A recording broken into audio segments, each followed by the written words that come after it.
Welcome to the Art of Style podcast, a space for dream seekers and the career curious, where the passion meets real world experience and we talk about building a life and a wardrobe that actually supports it. I like you. Hey guys, hello. We're so excited to be here this week with the Art of Style podcast, first episode. And we are going to start off with a very fun little ASMR and a little question. I prepared the questions, so Katina's going to select them. Here, I'll help you. And she has no idea what any of these say, and honestly, I did them so long ago that they're going to be a surprise to me too. But they fall in line with all things fashion. So let's, all right. I think I remember.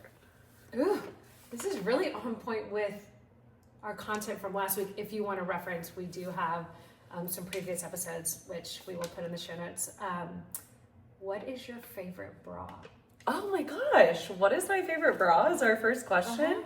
I love that. Okay, so I'm in a season of replacing my undergarments. So this is a really big topic for me right now personally. And I am actually a size 36 triple D. Yes, ma'am. Yes, we are. Yes, girls. So like, and you know what? I'm not wearing a bra. So what's your favorite bra? No. Hilarious. So, That's my favorite bra. I mean, that is the truth, right? Commando. Like, oh God, that's the best to be no bra. Okay, say the letters again. Say what letters? Bra size?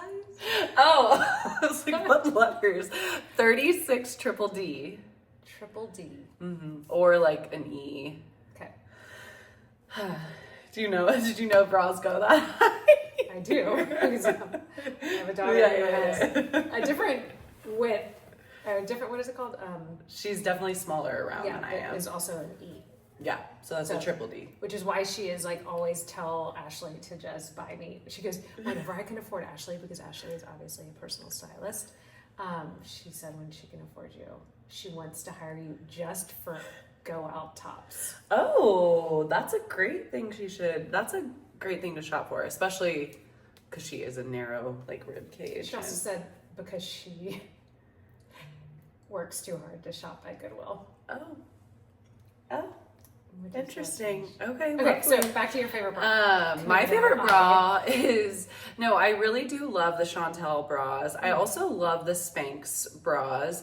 However, in this new journey, I am trying to go more into the organic cotton world, which is going to be interesting.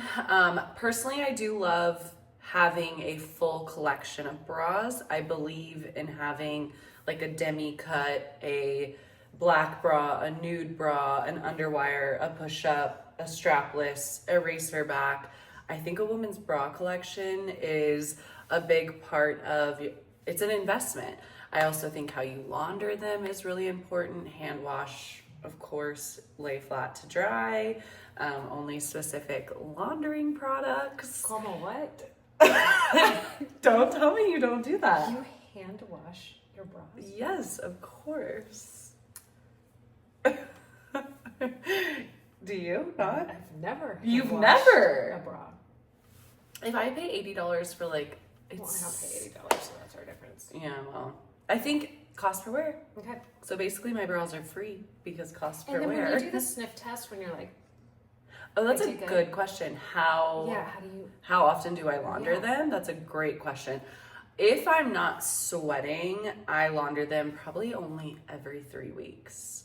But I also wear, like, I'm rotating a lot. I wear a lot of different bras. I agree. I think I'd only launder, like, and I'm not doing it by hand. I'm probably doing it, like, every month. Once a month? That's good. That's good. And then I do air dry. Okay, great. That's great. Do you do them in, like, a bag? No, just right all up in the... And I also...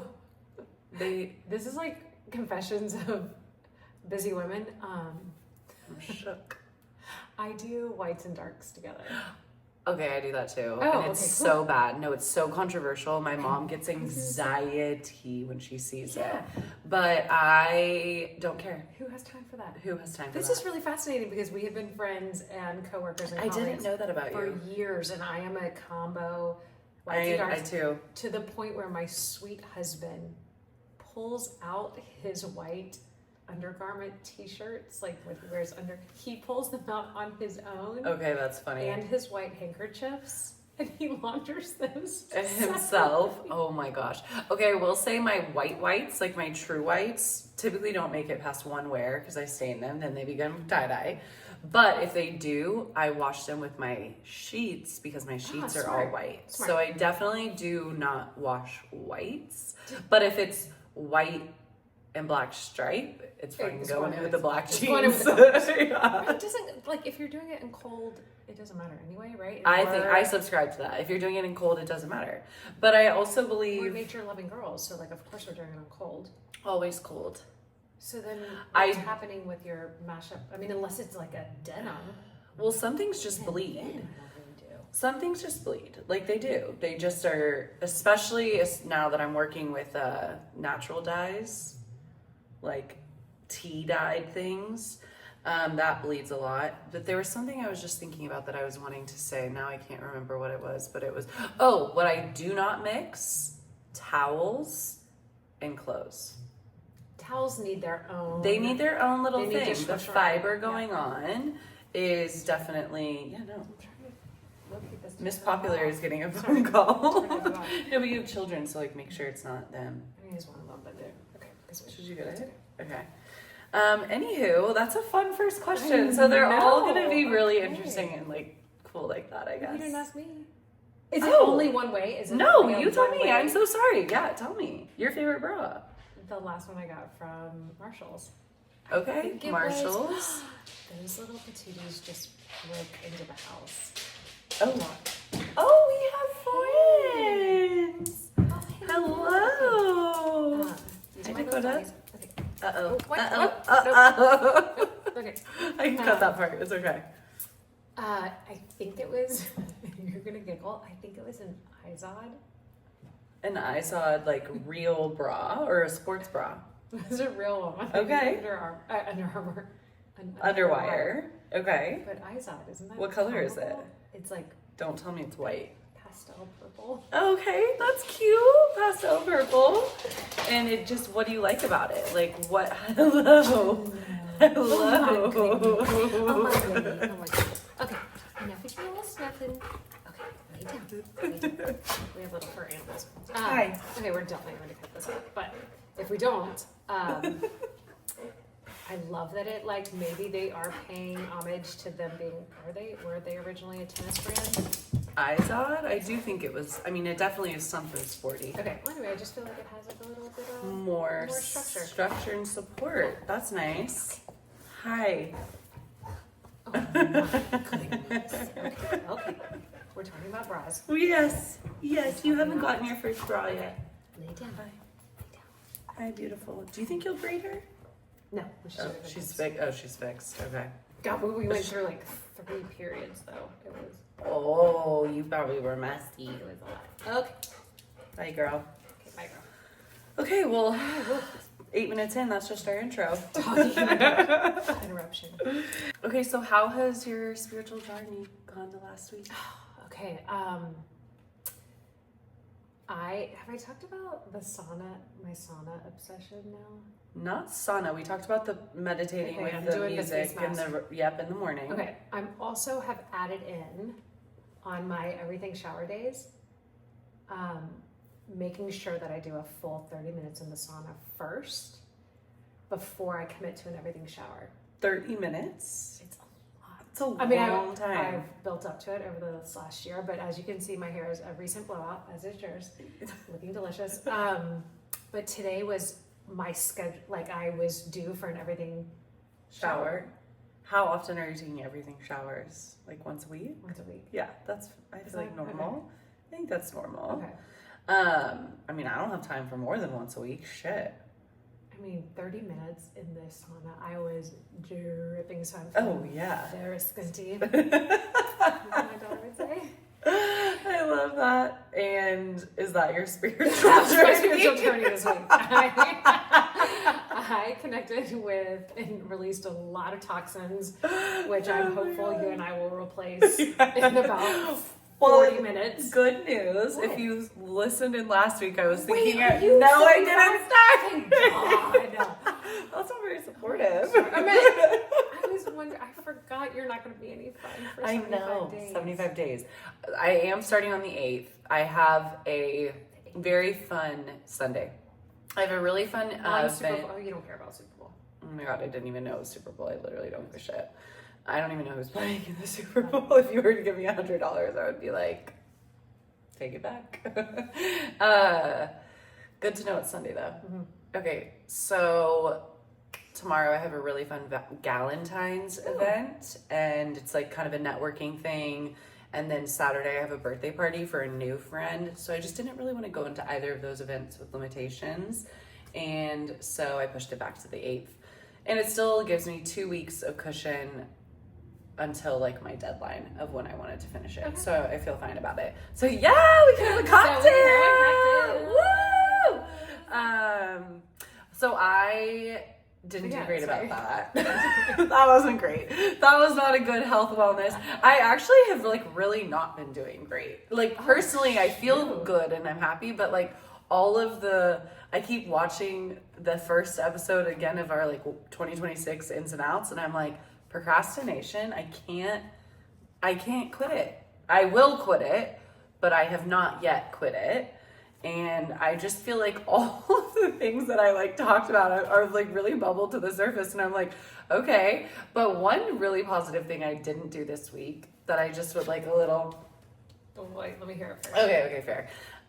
So as we mentioned also, I can't remember which episode, but I did a really bad thing, bad. And I did 3 drive-bys of my ex's house. Don't recommend it. But I went to my storage unit this past week and I didn't do a drive-by. I did not do one. And I just went on home. Why aren't you cheering? It feels like a very expected thing is to, I gifted you with grace the first 3 borderline psycho drive-bys because I physically know where the X and the storage unit are. True. So I gracefully gifted you those, but you do not get an atta girl or a tap or a pat or anything. Well, resisting it for the 4th time, you would be borderline like for real psycho ex-girlfriend and 4. But I still like look at his stories and make sure he sees my name. Okay, anyways, so I did not go on any dates last week. I had a really strong week before this past week, zilch. But it's okay. I asked the guy that has good conversation at the dog park to start a book club with me.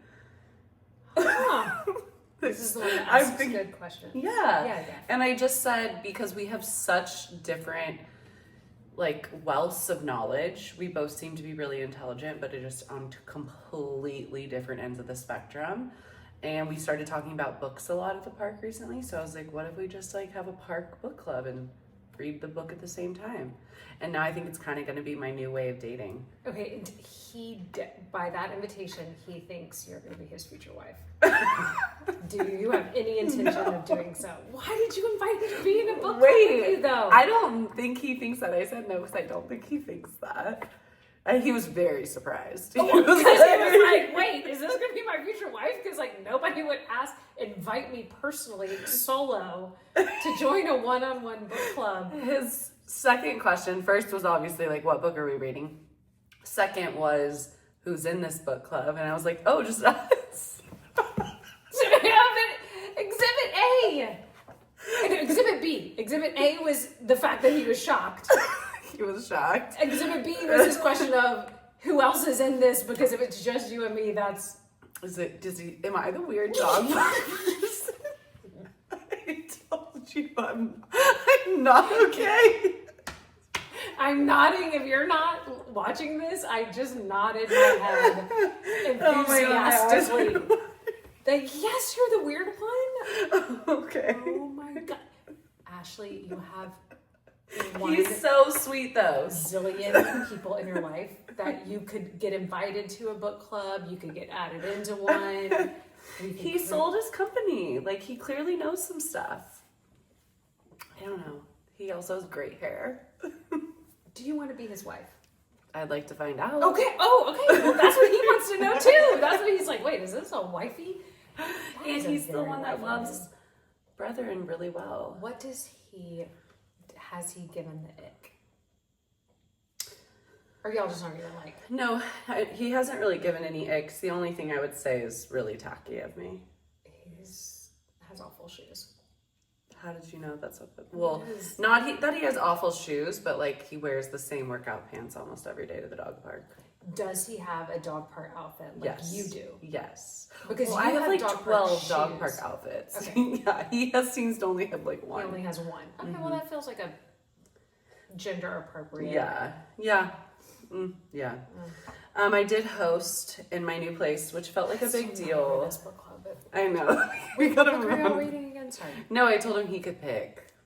So, but then I also said, which means y'all are never gonna do this book club. He's gonna be like this weird chick from the dog park asked me. "What if she invited us friends?" He's gonna be like, she invited me to be in this book club, but then I have to do all the work, and it's just the two of us, y'all. And be like, "Oh, by the way, your house, you're hosting." And his friends are gonna be like, "Do you want to bone her?" And he's gonna be like, "I don't know, she's kind of weird." She's like this weird redhead. I don't know, she's not natural. He's gonna be like, "Because I already know that she's not a natural redhead." Oh my God. And well, I'll let you know how it plays out. Please let me know how it plays out. So I did host, and it was a really fun moment because it felt very full circle for me. I love to host. I've been very nervous about hosting in my new place because a little small, tight quarters. And I hosted my favorite Orange Theory workout coach. And they were the ones that really were there for me when I was going through my breakup, and they didn't know it, like they had no idea, but I was like fully crying in class for like a good 2 weeks there. Like I would just be like on the rower or the treadmill, just like sobbing. And the instructor, this particular one, was just always really sweet. And so I cooked him dinner before he went on a date, and like this date was like just starting at like 9:30 or 10, I forget. He had like dinner or drinks. He had dinner with me, drinks with this guy. And it felt really special because 6 months ago, I didn't even know this person. And I got to like thank him for being there, and he gave me the best hug. And now today I worked out at 6 a.m. because he relocated to the gym I moved to. See, that like is random. Another God wink. Like he did not know that I was at this new location. God wink. Such a God wink. Totally. And so that was something that I was really just thanking God for, is that sometimes in a moment like 6 months ago when I was unhappy at my other gym, I was unhappy in my relationship, I had no idea that in 6 months I was going to be like making a new friend, getting in a new health routine, like being in a new place. So I was just curious if for you've ever had a situation where in the moment it was, well, I'm sure you have, but what is a standout situation to you where you're like, man, I really didn't see the like fruit of my like seed being planted until XYZ? That's a good one. Okay, so my initial thought is like to go professionally, like to think about the things that have happened in my professional life and how that's connected. My husband and I took a big risk when we were newly married to move out of the country. So we took a international assignment. Huge risk. And we've been married like 9 or 10 months. And we moved, not even a year. And we had to make the decision of like making this move. It would obviously impact both of our careers. His was the leading career, and I was actually called in the like packaging and everything, I was called the trailing spouse, which was like Trailing, they really had to put that called word it- there. called the trailing spouse. So that was like and I was like up and coming and I was rising my career, so that was like a gut check and also, but it ended up, those 5 years that we worked internationally were more of a game changer for my career, because I was given almost like more responsibility than I had earned career to date, just because nobody else was there to do it. Interesting. And it like totally catapulted my career. So like taking a big risk and then it obviously benefited both of us, but really accelerated my career. Wow, that's a fabulous answer.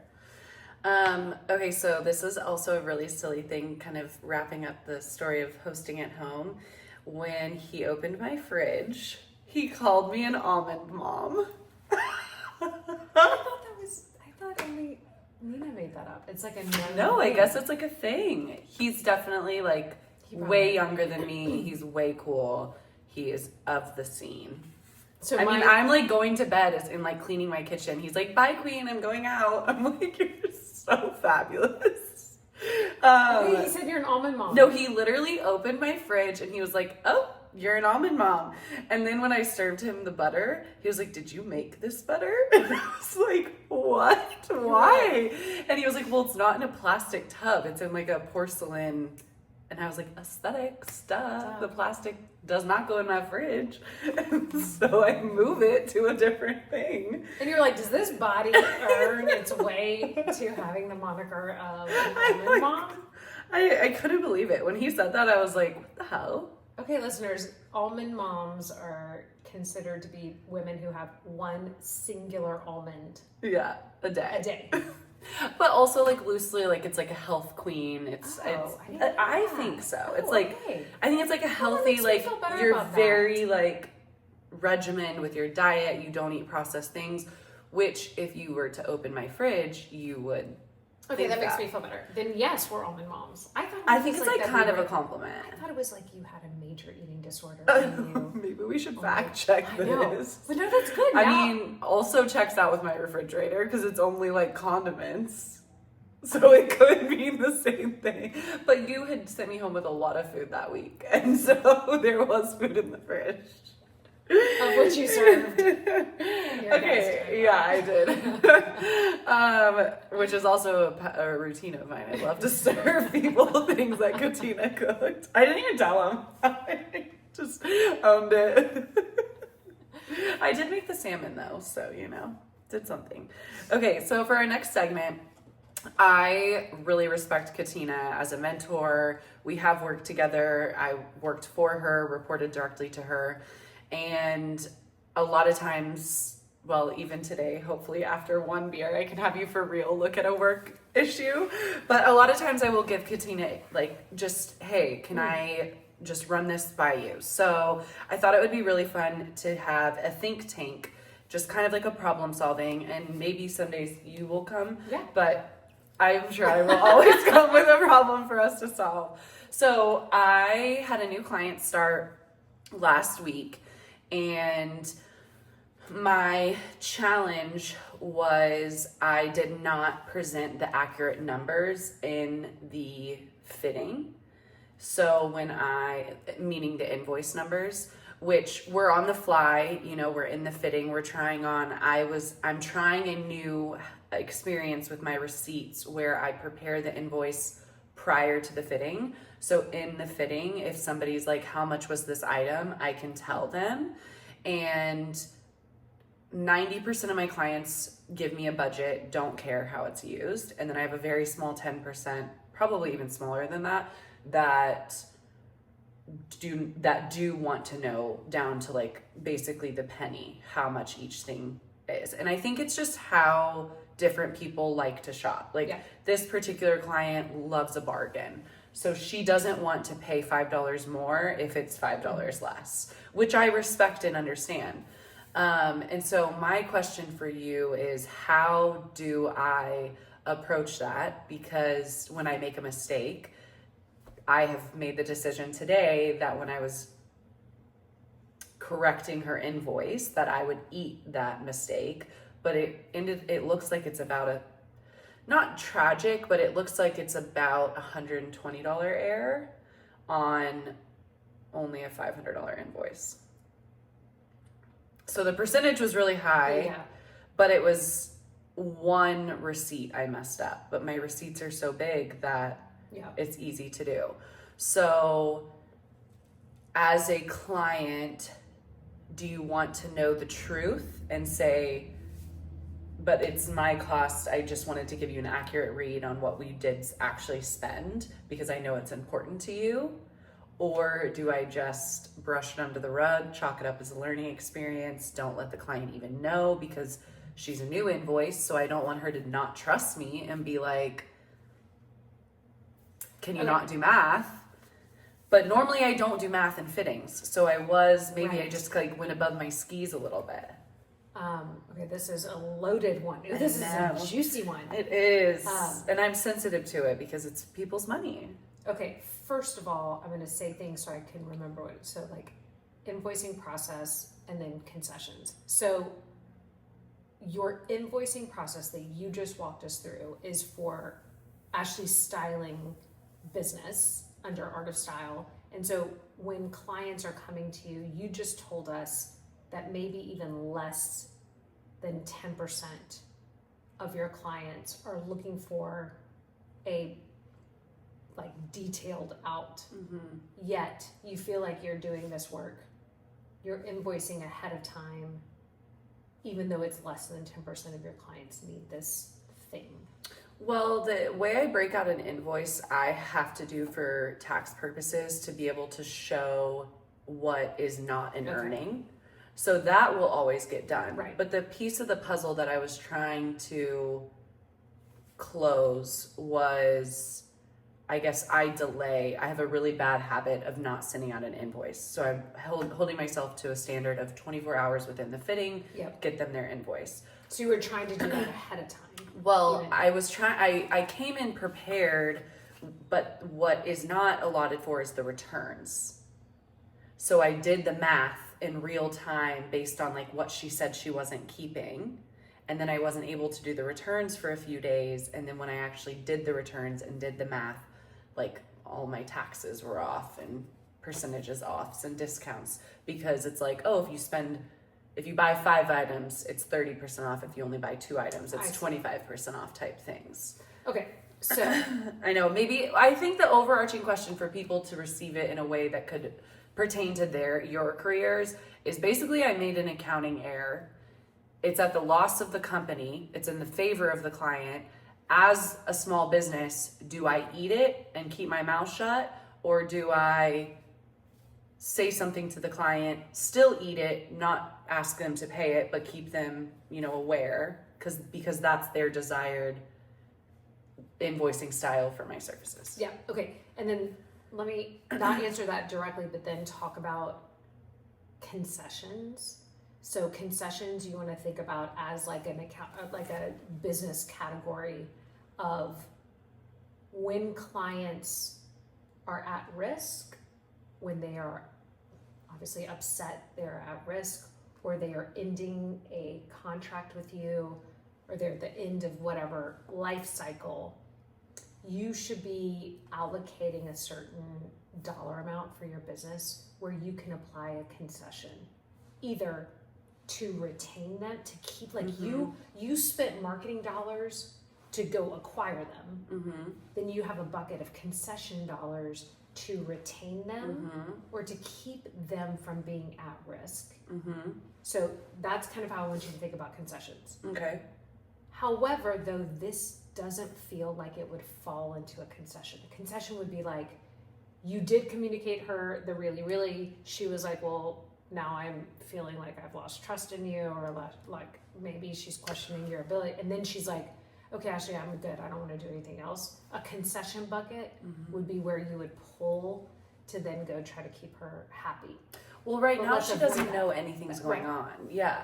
So in order to avoid you having to dip into your concession bucket, your dilemma is, do I communicate it to her so she knows that I'm really on top of things and I caught my own error, but I'm not passing it on to her? I think that is where I would recommend. Okay. because it shows, one, that you are detail oriented, Right. and that you're going up and following up on these things, that you're not, that you are also should be and are expected to be respected as a business owner. So you want her to respect you and your time and your value. So it makes sure that both of those stay in play. I love it. Okay. I feel good about that because then at the same time, she has access to all this information. So if she sits there and does the math, she's going to be like, I underpaid this girl, you know? But then I wouldn't want her to come to me and be like, hey, did you know this? Like, are you not doing your invoicing right? And then for me to be like, oh yeah, I just didn't want you to feel bad. Okay, that feels very like unprofessional. I caught this, I was on top of it, I'm not passing this on to you. But want you to know that this is the level of detail This reminds me of what I was explaining last episode. Trust honesty, trust action. You are enough. I have to be honest, put my mouth behind it, communicate it. I'm enough. Like, I didn't make up the price of the clothes. I didn't tell her she had to keep these things. This is how business works. Okay. Ooh, I love that problem solved. Now I have to actually do it. This is a real problem. We'll craft that. We both love IPAs too, so we might have a little IPA, but we're crafting that. Ooh, I'm thirsty. Okay, so just a couple more segments for our episode. We're going to be doing a store review each week because in my line of work, I am shopping every single day.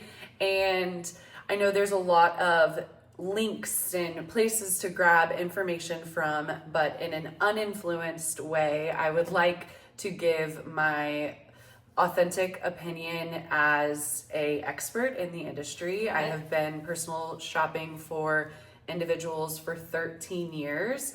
And when I was training, I was underneath a woman who had done it for 30 years. So my experience and wealth of knowledge, I feel confident to review stores and brands. And I love that we can have a voice with our dollar, and where we put our dollars really matters, especially when we're building our wardrobes. So one thing that I just want to add is like a fun fact this week is a lot of times people will ask me just over DM, like, hey, I have this issue, blah, blah, blah. So I'll just quickly solve it. And an interesting issue that was proposed to me this week was a woman I know, her son is, I can't remember how, she didn't tell me his age. She just said teenager. And he shops at Tilly's. They live in California, but like, it's like a surf store. But I mean, you're not going in Tilly's and buying a pair of jeans for less than $65, I would imagine. Like that's like starting price point. I bet that goes to $119.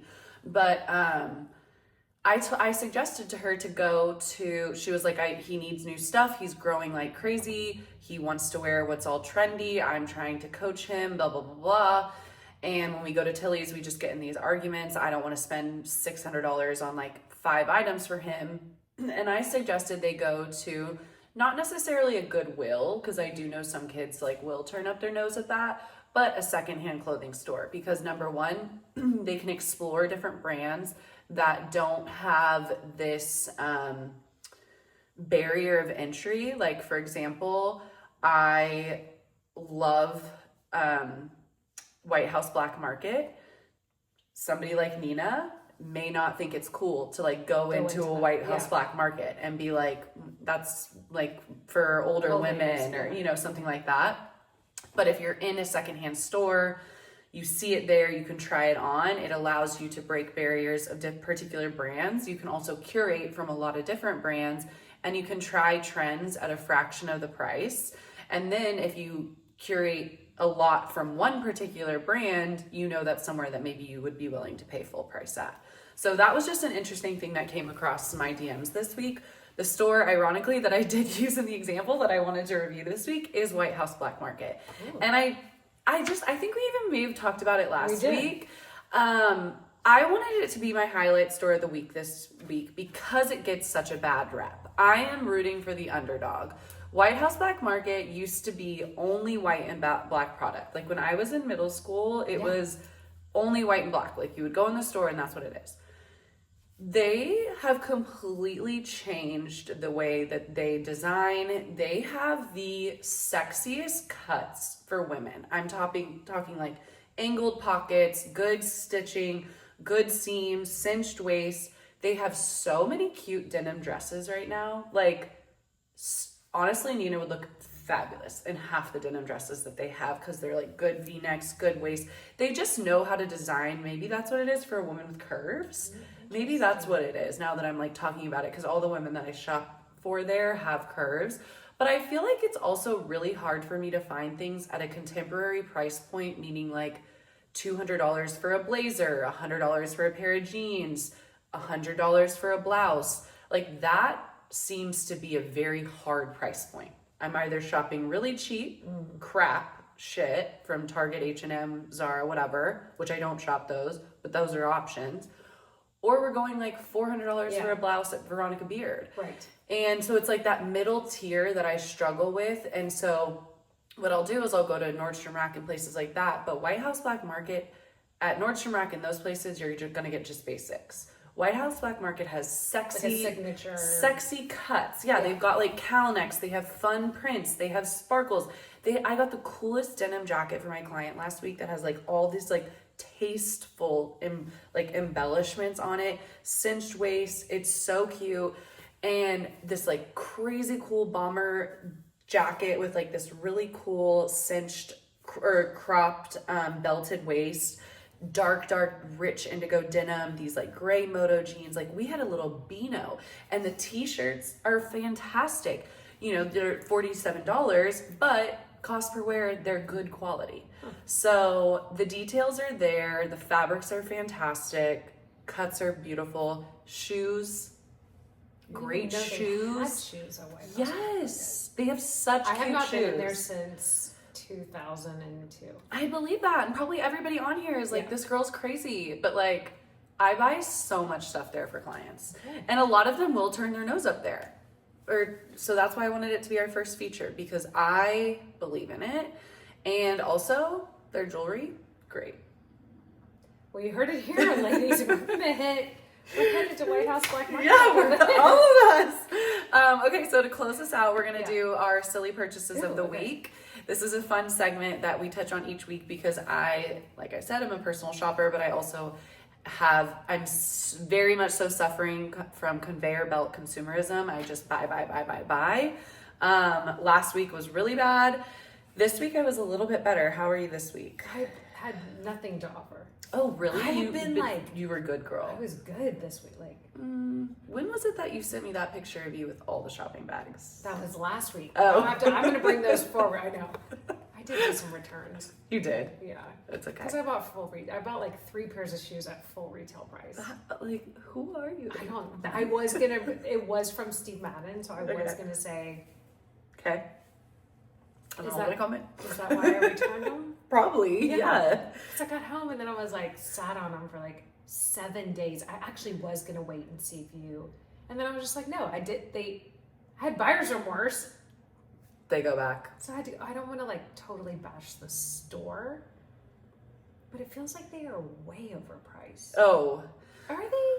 They're way overpriced. They're uncomfortable. Fabrics, materials are poor. Okay, so silly things I bought this week. I actually didn't travel all week last week, and so I was on really good behavior. I say I didn't travel all week. When I got into town on Tuesday, then I didn't travel all week.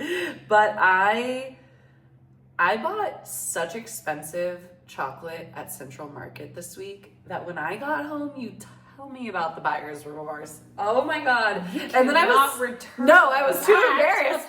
I was too embarrassed. And then you should take it to your first book club. Oh, I already ate it. Treats don't last long around me.